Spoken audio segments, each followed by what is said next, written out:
ஹரே கிருஷ்ணா. தெய்வ திரு ஆச பக்திவேதாந்த சுவாமி ஸ்ரீல பிரபுபாதர் விரிவான பொருள் உரைகளுடன் அழிய ஸ்ரீமத் பாகவதம் காண்டம் 2 பிரபஞ்சத் தோற்றம் அத்தியாயம் 9 பகவானுக்கு ஏற்புடைய விடைகள் பதம் 43. துஷ்டம் நிச்சாமிய பிதாம் லோகானாம் பிரபிதாமகம் தேவர்ஷி பரியப்ரட்ச பவான் என் வானுப்பிரச்சதி. மொழிபெயர்ப்பு.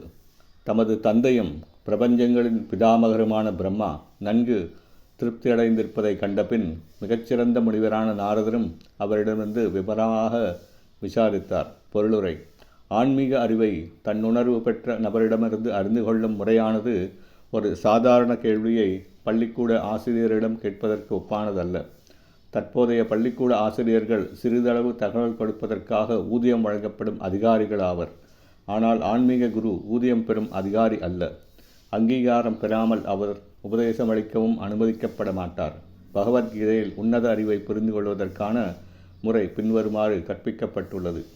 சரணாகதி, கேள்விகள் மற்றும் தொண்டு ஆகியவற்றின் மூலமாக தன்னுணர்வு பெற்ற ஒருவரிடமிருந்து உன்னத அறிவை பெற வேண்டும் என்று அர்ஜுனன் அறிவுறுத்தப்பட்டார். உன்னத அறிவை பெறுவதென்பது நாணயம் மாற்றுவதை போன்றதல்ல. இத்தகைய அறிவு ஆன்மீக குருவிற்கு தொண்டு செய்வதன் மூலமாக பெறப்பட வேண்டியதாகும்.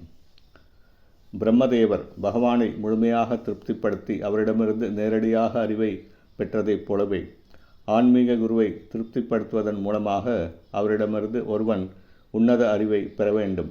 ஆன்மீக குருவின் திருப்தியே உன்னத அறிவை கிரகிப்பதற்கான வழி. இலக்கண நிபுணனாவதால் ஒருவனால் ஆன்மீக அறிவை புரிந்து கொள்ள முடியாது. வேதங்கள் ஸ்வேதாஸ்வர உபனிஷதம் பின்வருமாறு அறிவிக்கின்றன. பகவானிடமும் ஆன்மீக குருவிடமும் அசையாத பக்தி கொண்டுள்ள ஒருவனிடம் மட்டுமே உன்னத அறிவு தானாகவே வெளிப்படுத்தப்படுகிறது. சீடனுக்கும் ஆன்மீக குருவிற்கும் இடையிலுள்ள அத்தகைய உறவு நித்தியமானதாகும்.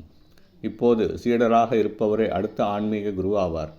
ஒருவர் தனது ஆன்மீக குருவிற்கு கீழ்ப்படிந்தவராக இருக்கவில்லை எனில் அவரால் ஒரு உண்மையான அங்கீகரிக்கப்பட்ட ஆன்மீக குருவாக ஆக முடியாது. பரமபுருஷர் எனும் சீடர் எனும் முறையில் பிரம்மதேவர் அவரிடமிருந்து உண்மையான அறிவை பெற்று அதை தமது பிரியமுள்ள சீடரான நாரதருக்கு உபதேசித்தார். அதைப் போலவே ஆன்மீக குருவாகிய நாரதரும் இந்த அறிவை வியாசருக்கு உபதேசித்தார்.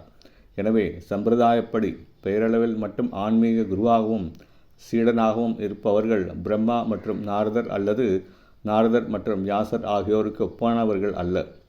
பிரம்மாவிற்கும் நாரதருக்கும் இடையிலுள்ள உறவு உண்மையானதாகும். அதே சமயம் பெயரளவில் மட்டுமே உள்ள சம்பிரதாயம் ஏமாற்றுபவனுக்கும் ஏமாறுபவனுக்கும் இடையிலுள்ள உறவாகும். நாரதர் நன்னடத்தை, அடக்கம் மற்றும் பணிவு ஆகியவற்றை கொண்டவராக இருப்பதுடன் சுயக்கட்டுப்பாடும் உடையவராவார். ஒருவருக்கு குறிப்பாக சிற்றின்ப வாழ்வில் சுயக்கட்டுப்பாடு இல்லையெனில் அவரால் ஒரு சீடனாகவோ அல்லது ஆன்மீக குருவாகவோ ஆக முடியாது. பேச்சு, கோபம், நாக்கு, மனம், வயிறு மற்றும் பாலுறுப்புகள் ஆகியவற்றை கட்டுப்படுத்துவதில் ஒருவன் பயிற்சி பெற்றிருக்க வேண்டும். மேலே கூறப்பட்டுள்ள புலன்களை கட்டுப்படுத்தியவர் கோஸ்வாமி என்று அழைக்கப்படுகிறார். கோஸ்வாமி ஆகாமல் ஒருவனால் சீடனாகவோ அல்லது ஆன்மீக குருவாகவோ மாற முடியாது. புலனடக்கமற்ற பெயரளவேயான ஆன்மீக குரு சந்தேகமின்றி வஞ்சகனாகவும் அவனது சீடன் வஞ்சிக்கப்படுபவனாகவுமே இருப்பார்கள். நமக்குள்ள இவ்வுலக அனுபவத்தைப் போல பிரம்மதேவரை இறந்துவிட்ட ஒரு கொள்ளுப்பாட்டன் என்று ஒருவன் நினைக்கக்கூடாது. மிக பழமை வாய்ந்த கொள்ளுப்பாட்டனான அவர் இன்னும் வாழ்ந்து கொண்டுதான் இருக்கிறார். நாரதரும் கூட இன்னும் வாழ்கிறார். பிரம்மலோகவாசிகள் வயது பகவத்கீதையில் குறிப்பிடப்பட்டுள்ளது. சிறிய கிரகமான இந்த பூமியில் வசிப்பவர்களால் பிரம்மாவினுடைய ஒரு நாளின் கால அளவை கூட கணக்கிடுவது மிகவும் கஷ்டம். ஹரே கிருஷ்ணா.